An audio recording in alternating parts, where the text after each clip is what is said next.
যিনি রাষ্ট্রনায়ক বিএনপির ভারপ্রাপ্ত চেয়ারম্যান দেশ নায়ক তারেক রহমান আজকে হাইকোর্ট থেকে মুক্তি পেয়েছেন। একটি মিথ্যা মামলা দিয়ে ফ্যাসিস্ট হাসিনা সরকার তারেক রহমানকে কারাগারে পাঠাতে চেয়েছিলেন। একের পর এক মিথ্যা মামলা দিয়ে মিথ্যা রায় দিয়ে আজকে তারেক রহমান এবং বাংলাদেশের রাজনীতি থেকে বিরত রাখার চেষ্টা করেছেন। কিন্তু ইনশাআল্লাহ আল্লাহর রহমতে এদেশের জনগণের স্বতঃস্ফূর্ত সমর্থন এবং জয় তারেক রহমান আজকে হাইকোর্ট থেকে বেকসুর খালাস পেয়েছে। মিথ্যা মামলা গেল মিথ্যা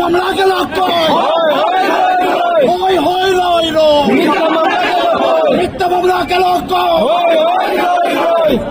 আমরা বলতে চাই দীর্ঘ 17 বছর এই ফ্যাসিস্ট হাসিনা সরকার বিএনপিকে ধ্বংস করার জন্য বিএনপিকে শেষ করার বিএনপি নেতা কর্মীদেরকে ধ্বংস করার জন্য মিথ্যা গায়েবী মামলা দিয়ে লক্ষ লক্ষ নেতা কর্মীকে কারাগারে নিয়েছেন, কিন্তু বিএনপির কোন ক্ষতি করতে পারে।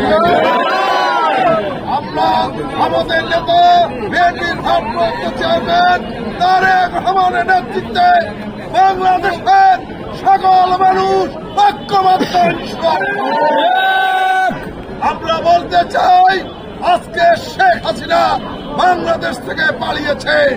বাংলাদেশে শেখ হাসিনার দোসররা এখনো ষড়যন্ত্র করছে। সব ষড়যন্ত্র মোকাবেলা এই জাতীয়তাবাদী শক্তি বিএনপিকে করতে হবে।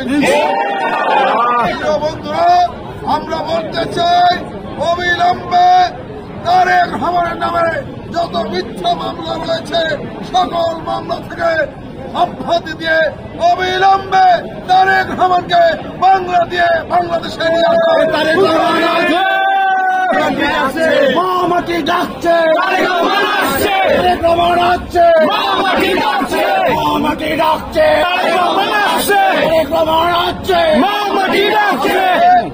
বাংলাদেশে একটি প্রতিবেশী রাষ্ট্র অনেক ষড়যন্ত্র করছে। ইনশাআল্লাহ দেশপ্রেমিক জনতা এই সব ষড়যন্ত্র রুখে দেবে ইনশাআল্লাহ। প্রিয় বন্ধুরা, আজকে এই তাৎক্ষণিক আনন্দ মিছিলে যারা অংশগ্রহণ করেছে সবাইকে জেলা বিএনপির পক্ষ থেকে আন্তরিক অভিনন্দন মোবারক জানাচ্ছি। বিশেষ করে যুবদল, ছাত্রদল, স্বেচ্ছাসেবক দলকে বেশি করে আন্তরিক অভিনন্দন জানাচ্ছি।